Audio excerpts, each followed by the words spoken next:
Off the Hook, airing on offthehooksports.com, your home for real news, real opinions, and what really matters about Tennessee athletics. The Off the Hook podcast at offthehooksports.com or Facebook, YouTube, Twitter, or wherever you go for your favorite podcasts. Apple Podcasts, Spotify, Stitcher, Google Play, TuneIn, iHeart. Like, share, follow, subscribe. Off the Hook with Dave Hooker starts now. Well, never really in question, and it never should have been. He is Caleb Calhoun. I am Dave Hooker with you after each and every game as Tennessee does beat Akron 63-6.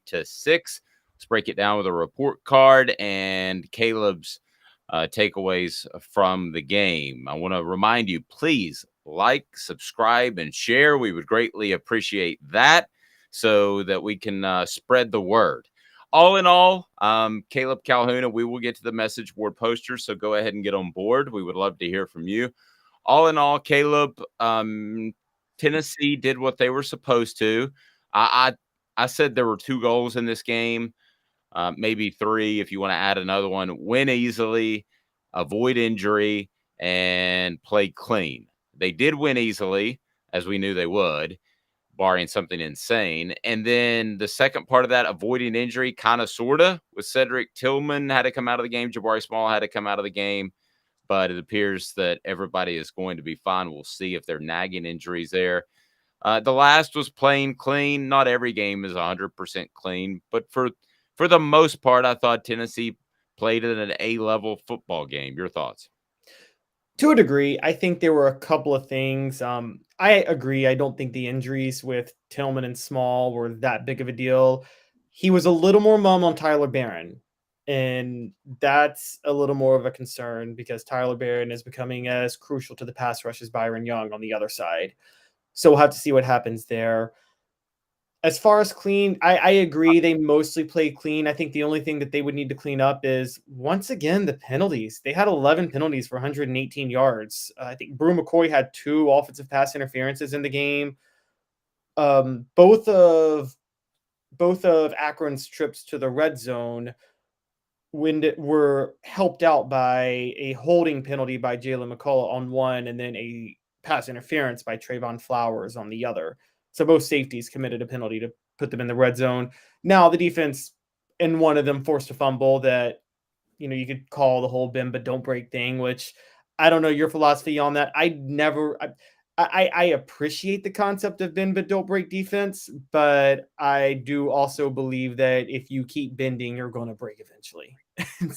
Well, I would have totally agreed with you 5 years ago. I think that's the nature of college football because the way rules are nowadays. I just don't know, other than Georgia or Alabama a couple years ago, I don't know that you're going to go out there and have a dominating defense. Now, Tyler Barron, I believe, came back in the game in the second half, so I was surprised to see that. I didn't see anything after that point, right? Yeah, no, that's true. I didn't even notice him come back Yeah. to the game. I got to go back and look at that. But Well, yeah, that's yeah. Well, he did come back in the game. I was surprised to see that they even put him back in the game. But Tennessee clearly got a few more nicks and bruises, however severe, than they wanted to. And the Tillman one was the one that really scared me. And we're going to get to the actual football here, but let's face it, getting out of that without injuries is really what it's all about. You'd rather win that game. You'd rather win that game by 3 points than suffer an injury to Cedric Tillman and win by 120. I mean, exactly. And this is exactly why Tennessee removed Army from the schedule. This was supposed to be Army in this week instead of Akron. And I think rightly Tennessee remembers what happened with Air Force in 2006 when and that was a game where you're playing, you blow out Cal the first week and then you got Florida the next week. And in between, you've got this service academy that is very disciplined and runs the triple option. And what happens in that game? Justin Harrell, for our younger viewers, Justin Harrell was a star defensive tackle on that team, suffers a season-ending injury. And then Inky Johnson suffers a tragic injury that's career-ending where he can't play football again. And he was their top corner that year. And that happened the week before Florida. And so you're right. The biggest thing is getting out of here without any serious injuries. And you're right, none of them look serious. I will say that. I don't know how I missed Tyler Barron not coming back in the game. I would maybe I feel like I just assumed they wouldn't put him back in the game because it was in such I good didn't hands. think they would either. I was really surprised. And yeah, that Air Force game was eventful. That ended up resulting in me being suspended for the Alabama game and winning Employee of the Month at the Knoxville News Sentinel. But it's not about me. Nice little plug. Yeah, it's not about me. So, all right, let's look at Hendon Hooker. Now, so I'm trying to grade Hendon Hooker, and the report cards are up now on offthehooksports.com. And Caleb, I'm trying my best to be fair when I look at the stat line. I still think Hendon Hooker has some accuracy issues down the field. I still think he missed some guys, but in the end, I'm thinking about giving him a B, and I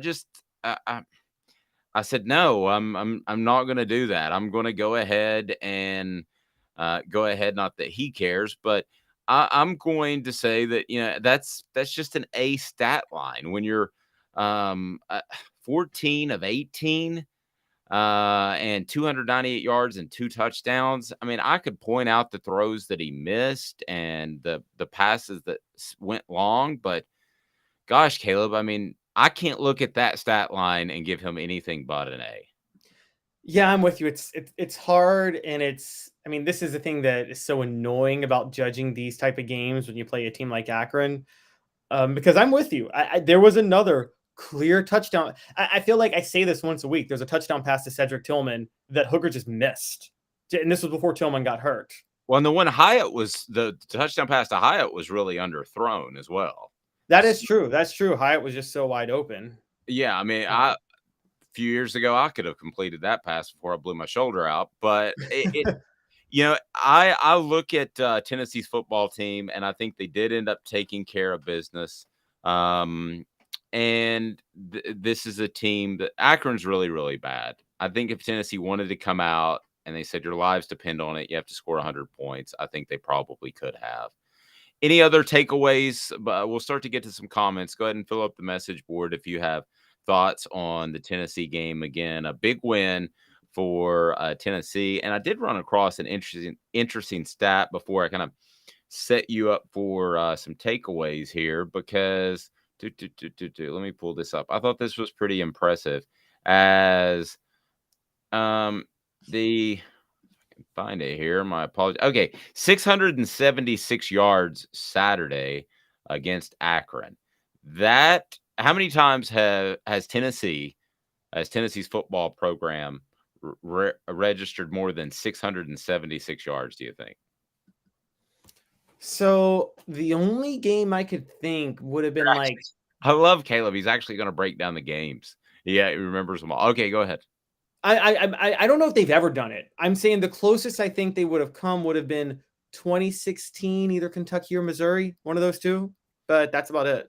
Well, it was the 5th most yards of total offense in a single game in program history. Tennessee has eclipsed 600 yards of total offense in a game 17 times in program history. 3 of those have come from during the Josh Heupel era. I guess we're already calling it an era, and we're just in the second year. But nevertheless, so it was a feel-good moment. I think everybody had a fantastic time. Everybody got out of there early. Everybody knows that Josh Heupel is under a new contract that I thought was a very wise move by him to perhaps take a little less money than he could have demanded for what Tennessee can offer. But takeaways. What do you think, Caleb? And you can check out Caleb Calhoun's takeaways on offthehooksports.com. What else stood out to you? One of the things that really stood out, it's hilarious that we're talking about Hendon Hooker's accuracy issues because that's the accuracy is why he ended up taking the job from Joe Milton last year. And Joe Milton did have a nice strike to Ramel Keaton, that 57-yard touchdown pass. As the most beautiful, it was the prettiest pass I've seen all day. Yeah, and literally the issue with Joe Milton last year was he couldn't connect on any deep ball. And I'm thinking, was that just luck, or did Joe Milton in the offseason just get a lot better on his deep ball, which at that point, that's a really good sign for the Vols next year. I mean, I'm still all in on the idea that either Taven Jackson or or Nico is going to be the starter next year, but Joe Milton will be another one of those 6-year, 5th-year seniors next year. And watch out. Maybe he's not, he came back for a reason, and when he could have gone somewhere else. And it looks like Tennessee might be in decent shape if they have to go with him. Another thing that I'm going to bring up, you bring up the concern of Hooker too on the offense, and I agree. I'm not letting this go. The intermediate pass defense is awful. Say what you want, but DJ Irons he completed 32 of 44 passes for 241 yards. And yes, that's only 5.5 yards per attempt. But I mean, you complete, if every attempt goes for 5.5 yards, that's a first down every 2 plays. So I know what you say about now in today's game of college football, the defense moves the ball a little bit, a lot, or the defense allows a lot more yards, and it's more about bend but don't break and things like that. And I do understand that. I do say it's concerning though if you let that happen when you're facing Akron. Great point. Yeah, I don't like it. Trust me, I was the guy who liked the 23-24 to 17 type of game, but those are just almost gone. And as far as Tennessee, you had Jabari Small come out, and it was obvious that Tennessee wanted to establish the running game early. They always do. And he has an 11-yard run, and then it looks like a right shoulder knocks him out of the game. And he looked fine. He was working out the shoulder on the recumbent bike. So I don't think that's any big concern. It did open up some opportunities for Dylan Sampson, who I thought really took advantage of those. I was incredibly impressed with him. I love that little speed option. They ran it twice on 4th down. You would think if you're Akron, you would know that's coming, but we know that Hooker can keep as well. So on that read, they completely were all about stopping Hooker and not the pitch. And I just thought that's a really slick play, and I like Sampson's speed on that a lot. Yeah, and it actually shocked me because we talked about it, I guess, 2 weeks ago about how Heupel doesn't usually like to run, even though he runs tempo and a spread, he doesn't run a lot of gimmicky plays, but that was more of a nice little option play thrown in. Dylan Sampson was one of the 3 guys I mentioned that kind of had breakout games. Dylan Sampson, because we'd heard, and they had breakout games for different reasons. Dylan Sampson, we heard a lot of talk about him in fall camp and didn't see much of him through the first 2 games. He had a nice showing in this one. I think he had 2 touchdowns, 57 yards, 8 carries. And you're right, that option touchdown was pretty impressive. And then even though we've seen a good bit from him, we still had not seen yet from Jalen Hyatt everything we had heard about Jalen Hyatt. And I mean, things we'd heard about him for 2 years, dating back to January of 2021. He finally lived up to all of that talk in this game.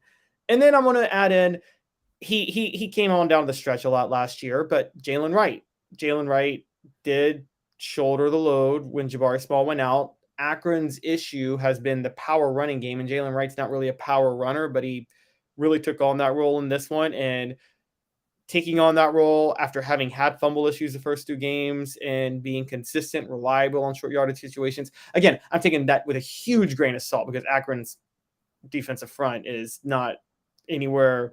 I mean, I don't even think I think there are about 25 FCS defensive fronts that are better than Akron's. But at the same time, I could see that. I mean, I don't think they're nearly as good as Ball State, to be real honest with you. I mean, this is as scrimmagey can get in a game.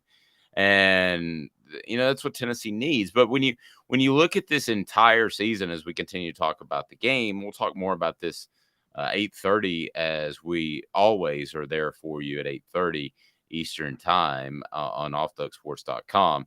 But it really seems like things are breaking Tennessee's way in a number of different ways. The schedule is very doable. You look at some of the other teams in the SEC, and you've got Florida just now has, so if you're watching this live, it's a final. They were able to survive South Florida 31-28. So that's who Tennessee plays next. So I want to get your thoughts on that. I know we were focused on the Tennessee game, but Florida to struggle at home against South Florida, I think it means they're very much in a transition phase. And if at SEC Media Days, if I heard Billy Napier's a detail-oriented guy. One time, I heard it a million times, and he might be.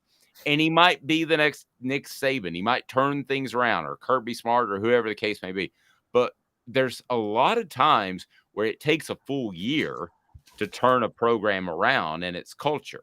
And I think that right now they're in the middle of that. So Tennessee catches them next week, I believe, at a perfect time. And I think the Vols will be favored. You're more the gambling guy. I think you said you went 8-0 right before we went on the air. And I think that Tennessee might be favored by 5.5, maybe 6 points.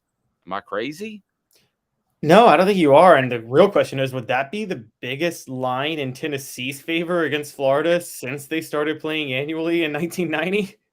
It seems like there was a Dooley year they were 5.5. Am I wrong on that? 2012, maybe. There was that 2012 year where Will Muschamp came to town. You might be right about that. I'll have to go back and look. It seems like they were really close to a touchdown favorite at one point. But yeah, I look at Tennessee's wide receivers, and you get Squirrel White involved. The guys I wanted to see before the game, you read my column on Friday. I wanted to see Dylan Sampson. I wanted to see Squirrel White. I want to see Justin Williams-Thomas. There were a couple other guys that I threw in there, but really, if you held the gun to my head, the two people I wanted to see most were Squirrel White and Dylan Sampson. I wanted to see more of those guys, and we did that. Squirrel White not only caught the 47-yard pass, and but he also nearly broke a punt return for a touchdown.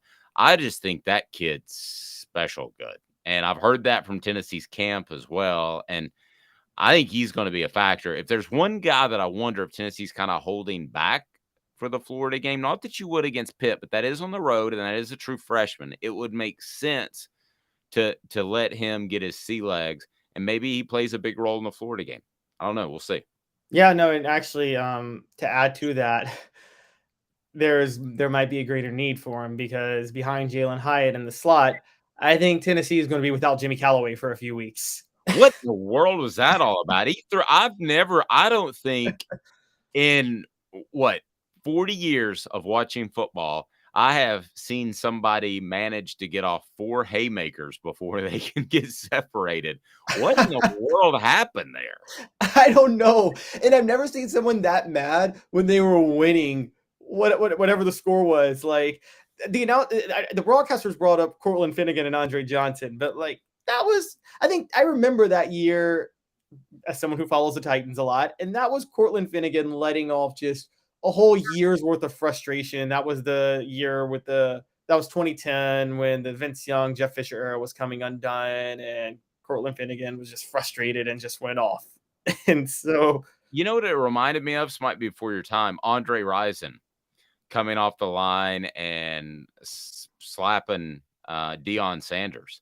But Deion Sanders swung back. The poor kid for Akron, I think he may have gotten one little blow in, but I don't know what he was thinking there. I don't know why he did that. It was one of the more bizarre plays I've seen. I did give the offensive line a B. Jump in here, Caleb, if you have any disagreements. There was a bad snap at one point.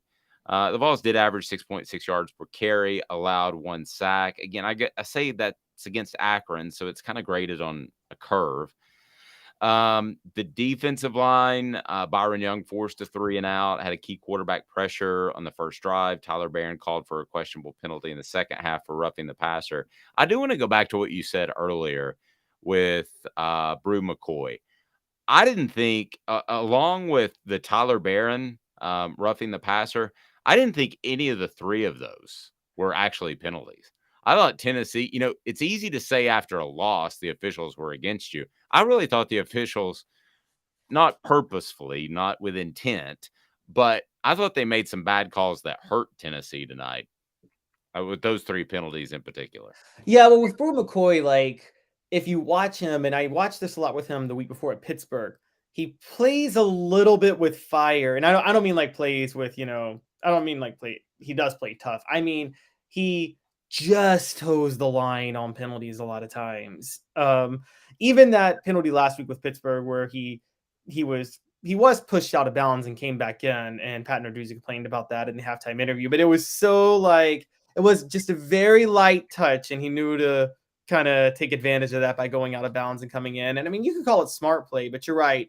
I actually thought those were a little bit questionable too. I'm not going to go as far as to say they weren't penalties, only because I think this is more of it may be a reputation thing at this point that Brew McCoy is just starting to play just very close to the line with a lot of things, not like dirty or anything like that. Kind of like the NBA player that draws a lot of fouls under the basket, but they may flop a lot, so they may not get the calls towards the future. Yeah, Danny saying, how about Squirrel's return on the punt? Yeah, that was squirrely. That was pretty good. I was again, I've heard from a lot of people over on campus that he's the real deal. So I was surprised he didn't play a bigger role at Pitt in some shape, form, or fashion. I think he does play a big role. And I think that as we talked about Caleb last week, I think the top 3 receivers are set, and Hyatt, Tillman, and McCoy. But you can have special packages for Squirrel White. You can have 5 plays a game that he can excel in. And I'm not sure I wouldn't have him. I mean, I like Trayvon Flowers. He did have the fumble against Pitt, but I think Squirrel White brings you more as far as explosiveness from the punt return. Now, that's eyeball test, and that gets me in trouble a lot. What do you think? No, I fully agree with you. I didn't think Trayvon Flowers was good last year returning punts. He didn't fumble a punt like he did against Pittsburgh, so I'm not using that as a standard, but just he's never been that explosive of a playmaker. And I think Squirrel White and Jimmy Holiday, don't quote me on this, but if you were to say like the 4 fastest players on the team, they would be in that top 4, Squirrel White and Jimmy Holiday. That's my guess. I'm positive about Squirrel White, and I'm pretty sure about Jimmy Holiday, and Holiday's the one who returns the kickoffs. I think it just logically makes sense to have Squirrel White on the punts at that point. I was kind of shocked they didn't have it earlier. I want you to Danny's on board. Hooker did much better after that big hit. We'll get to that. I think he needs to get hit every game. I think it changes him this season for some reason. Maybe he's too high or whatever, too excited. But I want to remind you to hit that subscribe button, hit that like button. We'd greatly appreciate it so we can be with you after each and every Tennessee game. And best of all, Danny, I'm going to ask you this since you're on board. Hit that share. Share. We appreciate that. So, Danny also saying we have lots of good receivers. And Caleb, if you look at the rest of the SEC this week and after what we've seen, and we have a better sample size with each week that moves on. Arkansas, who I like more than most, struggled for a bit against Missouri State, 38-27. So at one point that game, Missouri State actually led in the second half. Tennessee very well could be, and you might see a column about this on offthehooksports.com. Tennessee, based off what they've done so far this year, could easily be the 3rd best team in the SEC, and that's saying something. Yeah, that's very true. There's still there's obviously Alabama and Georgia. You're right. I think as far as who's earned it over them, I would say at this moment, there's probably a better case for Kentucky. But you're right. I mean, you take Kentucky, you take Arkansas, you could look at Tennessee, and you look. I mean, they have a Power 5 win, just like Arkansas and Kentucky do, and you say, why isn't Tennessee? Why shouldn't we say Tennessee may be better than those teams, particularly since Tennessee beat Kentucky last year? Arkansas, that situation was so unique with Bobby Petrino coming back to town, and Missouri State being that I think they're a top 5 team in FCS play. They've been really good. They beat UT Martin the week before, who is going to play Tennessee later in the year.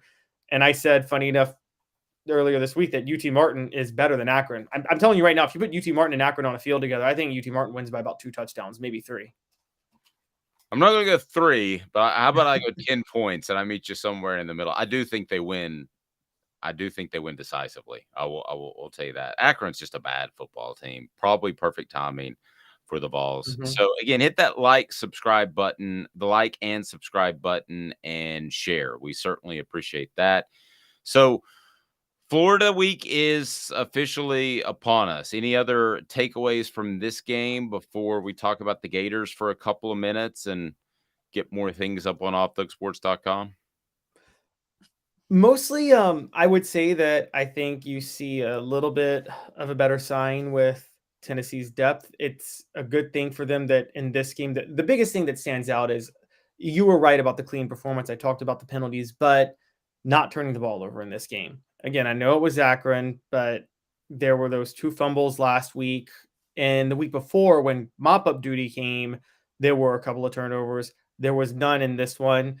And hey, just one last bit. Taven Jackson came in, completed both of his pass attempts, and ran for a touchdown. Hey, I'm glad you brought that up. So this is the way things work because I know a lot of people in the TV biz. So they will meet with the coaches before the game and get a little bit of inside skinny. Okay. I don't know if I usually turn the TV down because because sometimes I think that the announcers, I might subconsciously steal something and put it in my column that they said, like a line or a throwaway line.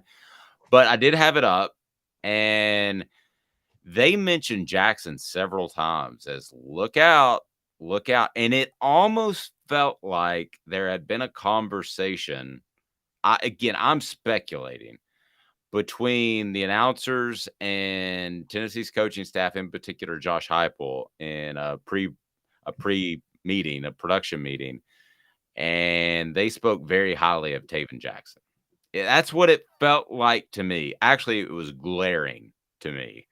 Um, so I wonder how much they like Jackson. I know everybody just expects Nico to walk in and take over, and he probably will at some point. But you've been on the Jackson bandwagon all along.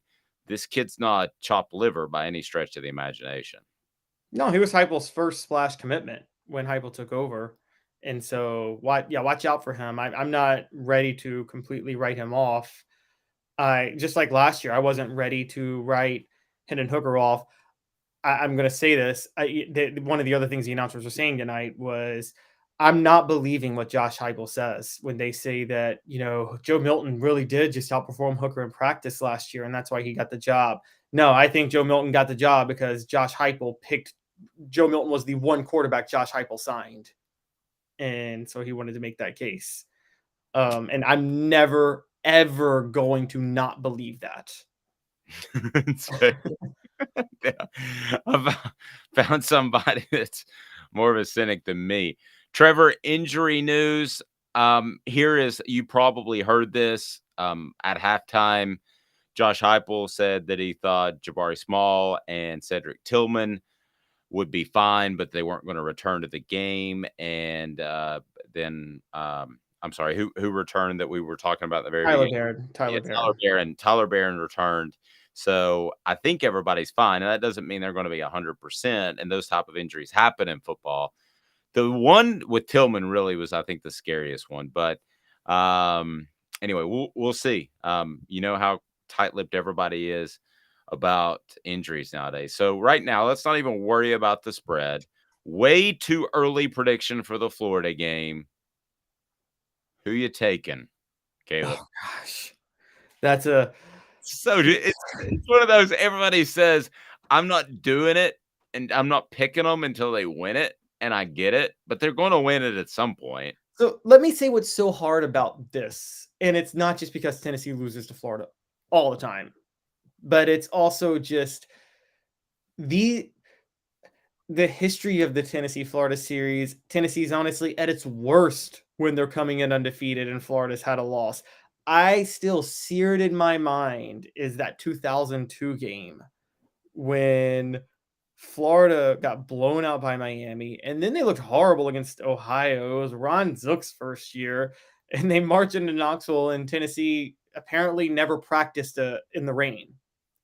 And so, That was the wet ball game, right? yes, It was Case, yeah. yes, Casey Clausen fumbling every snap, and Yeah. so, and also with Florida, you talk about the other part that's hard about this is you're right. They're growing pains as a program, so they're up and down. But when you're up and down, there's weeks when you're up, and so they've been down the last 2 weeks. And so I would say, okay, if I'm going to be honest, fully objective, gun to my head, if I had to make a pick, I would say Tennessee is going to win.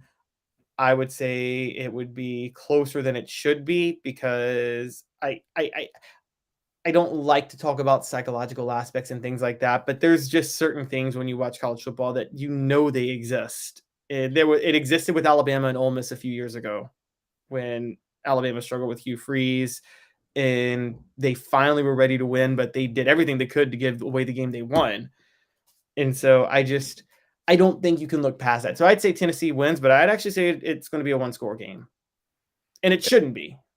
Yep. And I guess Trevor agrees with you and then is calling you out. He says you're talking about a game that was 20 years ago, but he takes Tennessee 42-34.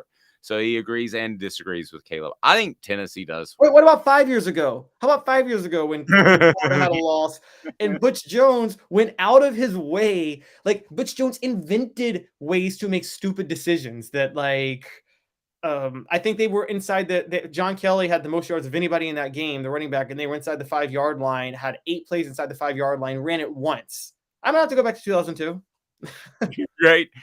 Great stuff, Caleb. We appreciate it. You can read his rapid reactions. You can also read my report card and more coming up. So, yeah, it's Tennessee appears to have avoided a serious injury. That Tillman one was the scariest one, I thought. And he was such a pleasant guy at SEC Media Days. I felt for him. But again, hit that like and subscribe button. We'll be with you after each and every game. And please share. We greatly appreciate it. The response has been absolutely phenomenal. So we'll be with you with the Amanda LaFrada on Monday, and 8:30 is when we go live. So we would love for you to make plans to join us then. So like, share, subscribe, and just go ahead and put it in your phone for 8:30. It's in my phone every day, so it should be in yours. Reminds me that I've got to do a show. All right, so he's Caleb Calhoun. I'm Dave Hooker. This has been a presentation of Off